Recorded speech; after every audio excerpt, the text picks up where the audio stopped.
खाता पीता परिवार है। क्या हो गया जो 2 बच्चे हैं? दोनों बच्चे भी कम उम्र के ही तो हैं। एक 6 साल की बेटी और दूसरा 10 साल का बेटा। भवी के लिए रिश्ता लेकर आई उसकी पड़ोस की काकी, जिनकी बुरे वक्त में भवी के पिताजी ने बहुत मदद की थी। भवी के पिता से कह रही थी, भाई साहब हमें भी ये सब कहते हुए कोई अच्छा थोड़े ना लग रहा है। भवी के लिए आने वाले रिश्ते उसके गहरे सांवले रंग को देखते ही मना हो जाते हैं। इस रिश्ते में उनकी भी अपनी ज़रूरत है। आप लोग एक बार मिल लीजिए, फिर जैसा ठीक लगे।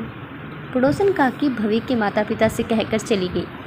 काश भवी को उसके मन मुताबिक हमने पढ़ने ही दिया होता। भवी के पिता किशोरीलाल कहकर गहरी सोच में डूब गए। आओ इधर आओ। शादी के बाद दुल्हन की भेष में कमरे में बैठी भवी दरवाजे से झांकते दोनों बच्चों को देखकर कहती है, आप कौन हैं? भाई ने कहा, आप माँ हैं।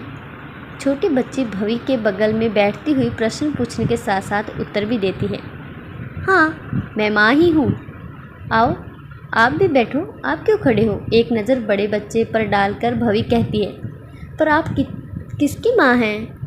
भाई ने कहा, आप हमारी नई माँ हैं।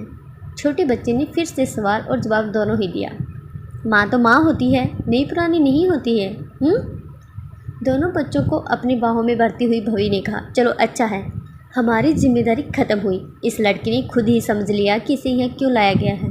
बाहर बैठे विक्रम से उसकी माँ कहती है, हाँ और क्या, अब हम भी सुकून से जी सकेंगे। विक्रम की बहन कहती है, हाँ अब मुझे भी बिजनेस पर ज़्यादा ध्यान देने का समय मिल सकेगा।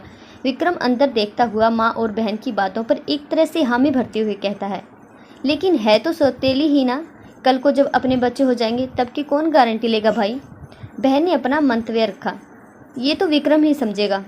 एक काम कर, किसी बहाने से उसका ऑपरेशन करा दे, ना रहेगा बांस ना बजेगी बांसुरी। माँ ने दही में सही मिलाते हुए कहा। दोनों की बात सुनकर जो विक्रम सुकून महसूस कर रहा था अब बेचैन होकर बाहर चला गया। भवी दोनों बच्चों और घर के प्रति अपनी जिम्मेदारी में पूरी तरह से रच बस गई थी। कोई देखकर नहीं कह सकता था कि दोनों उसके कोख जाए बच्चे नहीं हैं। सासू माँ भी घर के प्रति पूरी तरह निश्चिंत होकर जब तब तीर्थन के लिए निकल जाती थी। विक्रम भी अपने काम में लीन रहता था। कभी कभी भवी की इच्छा होती थी कि विक्रम उसे घुमाने, सिनेमा दिखाने ही ले जाया करे, वो भी कभी नई नवेली दुल्हन सी महसूस कर सके। लेकिन भवी पर जिम्मेदारियां डालकर सभी अपनी अपनी ख्वाहिशें पूरी करने में लग गए थे। इन सब के साथ 4 साल पंख लगाकर उड़ता गया। दोनों बच्चे भी अब इतने बड़े हो गए कि खुद को संभाल लेते थे।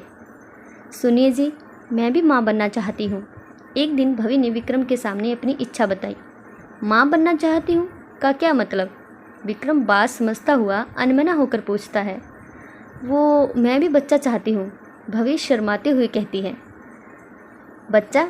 2 बच्चे तो हैं ही, विक्रम झुंझलाते हुए कहता है। जी वो भवी को अपनी बात कहने के लिए शब्द नहीं मिल रहे थे। भवी की बात सुनकर विक्रम सोच में पड़ गया। उससे अपनी माँ बहन की कही बात याद हो आई कि कभी न कभी उसे भी अपने बच्चे की चाहत होगी। लेकिन उसके चेहरे पर इम्तिनान की मुस्कुराहट आ गई और मुस्कुराता हुआ वो बाहर चला गया। आपने मेरे साथ ऐसा क्यों किया? विक्रम के सामने डॉक्टर की रिपोर्ट रखते हुए भवी ने पूछा। क्या है ये, क्या किया है? विक्रम अनजान बनते हुए पूछता है। इतना बड़ा धोखा किया आपने मेरे पेट दर्द और अपेंडिक्स की आड़ में मेरा ऑपरेशन करवा दिया। अब मैं कभी माँ नहीं बन सकती। आपने दिल के नहीं सिर्फ मतलब के रिश्ते ही बनाए, भवी रोते हुए कहती है। इसमें मतलब की क्या बात है? इस ज़माने में 2 बच्चे काफ़ी हैं, मुझे बच्चों के लिए माँ चाहिए थी, विक्रम ने अकड़ते हुए कहा। और साथ ही खुद के लिए एक औरत, ये भी कहिए आप, भवी चीख कर बोले। आज से मैं आपके इस मतलबी रिश्ते को ख़त्म करती हूँ। अब सिर्फ मेरे बच्चों के साथ ही मेरा दिल का रिश्ता रहेगा। रहूँगी तो इसी घर में जिससे आप लोग और किसी लड़की की ज़िंदगी बर्बाद ना कर सकें, लेकिन आप लोगों के साथ मेरा कोई रिश्ता नहीं रहेगा। मुझे किसी मतलबी रिश्ते का बंधन नहीं चाहिए, सिर्फ अपने बच्चों का साथ चाहिए। अपने कपोलों पर आ गए आंसू पोंछती हुई भवी अपने आजू बाजू खड़े दोनों बच्चों को कसकर हाथ पकड़ती हुई कहती है।